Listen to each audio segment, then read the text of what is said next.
ಬಹು ಸಂತೋಷ ಆಯ್ತೈತೆ. ಇದಕ್ಕಿಂತ ಸಂತೋಷ ಬೇರೆ ಬೇರೆ ಏನೂ ಇಲ್ಲ, ಬೇರೆ ಏನೂ ಇಲ್ಲ.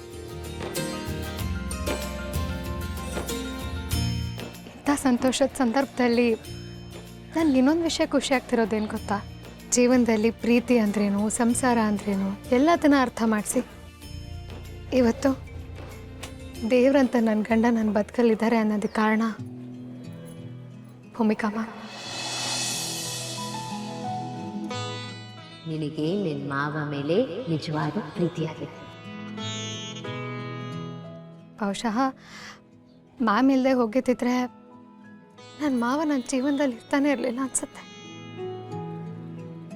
Thank you. ಹಾಗೆಲ್ಲ ಏನೂ ಇಲ್ಲ. ನೀವಿಬ್ರು ಒಂದಾಗೋದನ್ನ ಭಗವಂತ ಆಲ್ರೆಡಿ ಡಿಸೈಡ್ ಮಾಡಿದ. ನಾನೊಂದು ನಿಮಿತ್ತ ಅದ ಅಷ್ಟೇ. Thank you ma'am. ಪಾರು, ಖುಷಿ ಇಲ್ಗೆ ಮುಗಿಲಿಲ್ಲ, ಇನ್ನೂ ಐತೆ. ಓ, ಕ್ಲಿನಿಕ್ ಓಪನ್ ಆಯ್ತದೆ ಅಂತ ಊರ್ ಜನ ಎಲ್ಲ ಕಾಯ್ತವ್ರೆ. ರಿಬ್ಬನ್ ಕಟ್ ಮಾಡಿಸಿ ಬಿಡೋಣ ಅಲ್ವೇನಣ್ಣ? ಮಾಡಿಸುವ. ಅಲ್ಲ ಮೇಡಮ್ ಅವರೇ, ನಿಮ್ ಜೊತೆ ಗೌತಮ್ ಸರ್ ಬಂದಿದ್ರೆ ಏಟೊಂದು ಸಂದಾಗಿರೋದು. ಹಾಂ, ಅವ್ರು ಹೊಸದಾಗಿ ಬಿಸ್ನೆಸ್ ಶುರು ಮಾಡಿದಾರಲ್ಲ, ಅದಕ್ಕೆ ಸ್ವಲ್ಪ ಬ್ಯುಸಿಯಾಗಿದ್ರು, ಬರೋಕ್ಕಾಗಲಿಲ್ಲ. ಇಬ್ಬರ ಹತ್ರನೂ ಸಾರಿ ಹೇಳು ಅಂತ ಹೇಳಿದ್ರು. ಇನ್ನೊಂದ್ಸಲ ಖಂಡಿತ ಬರ್ತೀನಿ ಅಂತ ಹೇಳಿದ್ರು. ಬಟ್ ಅವ್ರ ಪರವಾಗಿ ನಾನು ಬಂದಿದ್ದೀನಲ್ವಾ. ಸಂಸಾರದಲ್ಲಿ ಹೇಗಿರಬೇಕು ಅಂತ ನಮ್ಮ ಭೂಮಿಕಾ ಮ್ಯಾಮ್ ಗೌತಮ್ ಸರ್ನ ನೋಡಿ ಕಲ್ತ್ಕೊಂಡಿದ್ದೀನಿ ನಾನು. ಇವತ್ತಿಗೂ ಮ್ಯಾಮ್ ನಾನು ನನ್ನ ಗಂಡ ಹಾಗೆ ಇರೋದು, ಎರಡು ದೇಹ ಒಂದೇ ಜೀವ ಇರೋ ಥರ ಇರ್ತೀವಿ. ಓ, ಹಂಗಾದ್ರೆ ಡಾಕ್ಟರ್ ಇಲ್ಲಾದ್ರೆ ನಾನು ಹೋಗಲ್ ಕೂತ್ಕೋಬೋದಾ?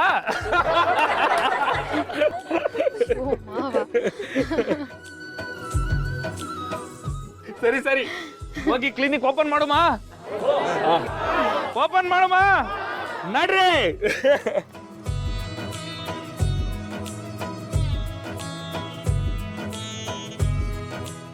ಆ ಮಕ್ಕಳನ್ನ ನೆನ್ಸ್ಕೊಂಡು ಅವಳ ಹೆಸರಾಗೆ ಈ ಕ್ಲಿನಿಕ್ನ ಉದ್ಘಾಟನೆ ಮಾಡುಮ. ನಾನಂತೂ ಕಾಯ್ತಿದ್ದೀನಿ ಮಾವ. ಹೆಣ್ಮಕ್ಳು ಜಾಸ್ತಿ ಓದಬಾರ್ದು, ಮದುವೆ ಮಾಡ್ಕೊಂಡು ಗಂಡನ ಮನೆಗೆ ಹೋಗ್ಬಿಡ್ಬೇಕು, ಇಂಥ ಆಲೋಚನೆಗಳಿದ್ದಿದ್ದು ಮನೆಯಿಂದ ಬಂದವಳು ನಾನು. ಒಂದು ಮೊಮೆಂಟಲ್ಲಿ ನಾನು MBBS ಕೊನೆ ಸೆಮ್ಮಲ್ಲಿರುವಾಗ ನೀನು ಓದಿದ್ದು ಸಾಕು, ನೀನು ಕ್ಲಿನಿಕ್ ಓಪನ್ ಮಾಡಿಕೊಂಡು ಡಾಕ್ಟ್ರ್ ಆಗೋ ಅವಶ್ಯಕತೆ ಇಲ್ಲ, ಬಂದು ಮದುವೆ ಆಗು ಅಂತ ಅಪ್ಪನ ಹೇಳಿದಾಗ ತುಂಬ ಕುಗ್ಗೋಗ್ಬಿಟ್ಟಿದ್ದೆ ನಾನು. ಅಂಥ ಟೈಮಲ್ಲಿ ನನ್ನ ಕೈ ಹಿಡಿದು ಮೇಲೆತ್ತಿ ನನ್ನ ಲೈಫಲ್ಲಿ ಕಾನ್ಫಿಡೆನ್ಸ್ ತುಂಬಿತು ಭೂಮಿಕಾ ಮ್ಯಾಮ್. ಇವತ್ತು ನನ್ನ ಕ್ಲಿನಿಕ್ ಓಪನ್ ಮಾಡೋದಕ್ಕೆ ಅವರೇ ಸ್ವತಃ ಬಂದಿದ್ದಾರೆ ಅಂದರೆ ನನಗೆ ನಿಜನ ಸುಳ್ಳ ಅಂತ ನಂಬೋದಕ್ಕೆ ಆಗ್ತಿಲ್ಲ. ಒಂಥರ ಆಶ್ಚರ್ಯನೇ ಆಗ್ತಿದೆ. ಪಾರು, ಅದೃಷ್ಟವಂತರಿಗೆ ಈ ಖುಷಿ ಅನ್ನೋದು, ಸಂತೋಷ ಅನ್ನೋದು ಆಗಾಗ ಬಂದು ಹೋಗ್ತಾ ಇರುತ್ತೆ. ಆದರೆ ಪುಣ್ಯವಂತರಿಗೆ ಅದು ಯಾವಾಗಲೂ ಜೀವನ ಉದ್ದಕ್ಕೂ ಜೊತೆಯಲ್ಲೇ ಇರುತ್ತೆ. ಅದಕ್ಕೆ ಸಾಕ್ಷಿ ನೀನೇ.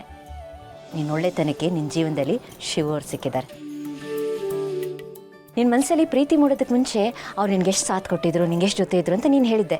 ಆದರೆ ಅವ್ರನ್ನ ಮೀಟ್ ಮಾಡಿದ್ಮೇಲೆ ನನಗೆ ಗೊತ್ತಾಯ್ತು, ಅವರು ಅದಕ್ಕಿಂತ 10 ಪಟ್ಟು ಹೆಚ್ಚು ಅಂತ. ಹೆಂಡತಿ ಕನಸು ಗಿಡ ಆಗಿದ್ರೆ ಗಂಡ ಆದನು ಅದಕ್ಕೆ ನೀರು ಸುರಿಬೇಕು, ಅದನ್ನು ಬೆಳೆಸ್ಬೇಕು, ಆಗಲೇ ದಾಂಪತ್ಯ ಚೆನ್ನಾಗಿರೋದು. ಹಾಗೆ ಮಾಡದೆ ಹೋದರೆ ಆ ಗಿಡ ಅಲ್ಲಿಗೆ ಸತ್ತು ಹೋಗುತ್ತೆ.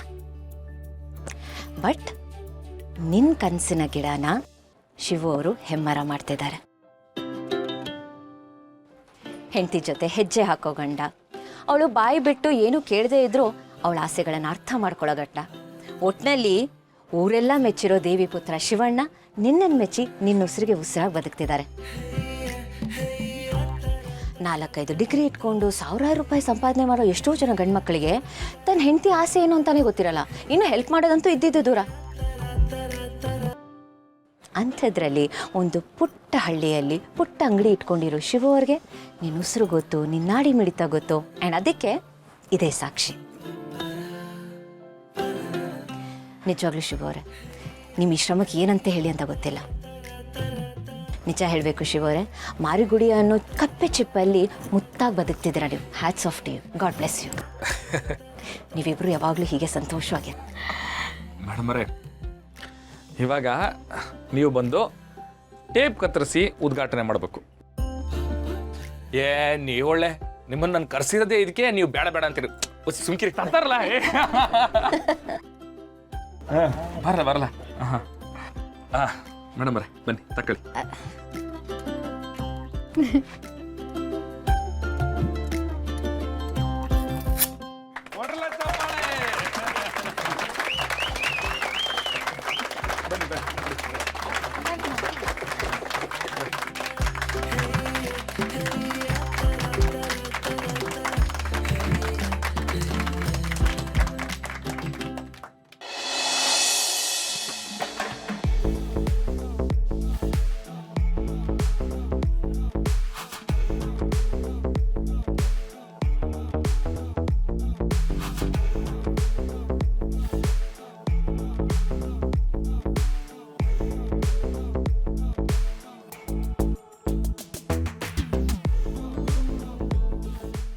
ಒಂದು ನಿಮಿಷ ರೋ.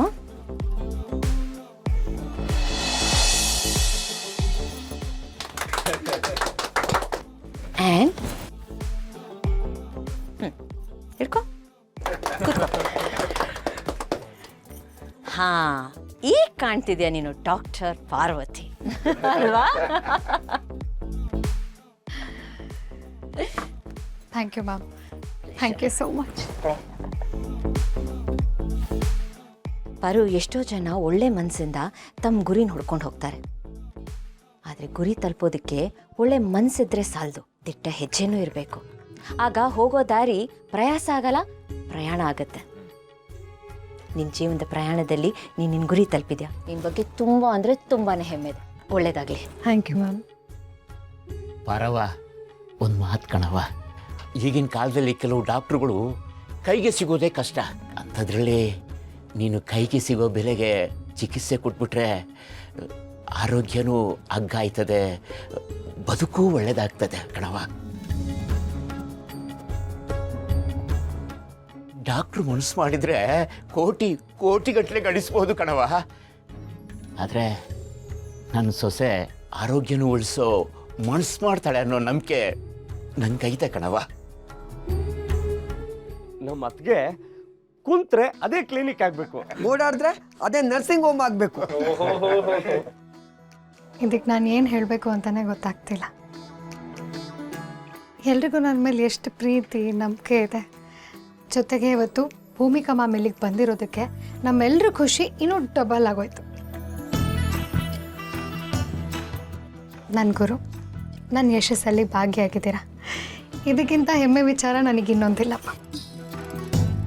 ಮ್ಯಾಮ್, ಇವತ್ತು ನಿಮ್ಮ ಮುಂದೆ ನಿಂತು ಪ್ರಮಾಣ ಮಾಡಿ ಹೇಳ್ತೀನಿ, ಇನ್ನು ಮುಂದೆ ಈ ಊರಲ್ಲಿರೋ ಪ್ರತಿಯೊಬ್ಬ ವ್ಯಕ್ತಿಯ ಆರೋಗ್ಯ ಜವಾಬ್ದಾರಿ ನಂದು.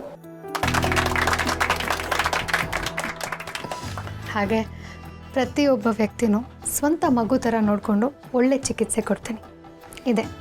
ಇದೇ ನನ್ನ ಮಾತು.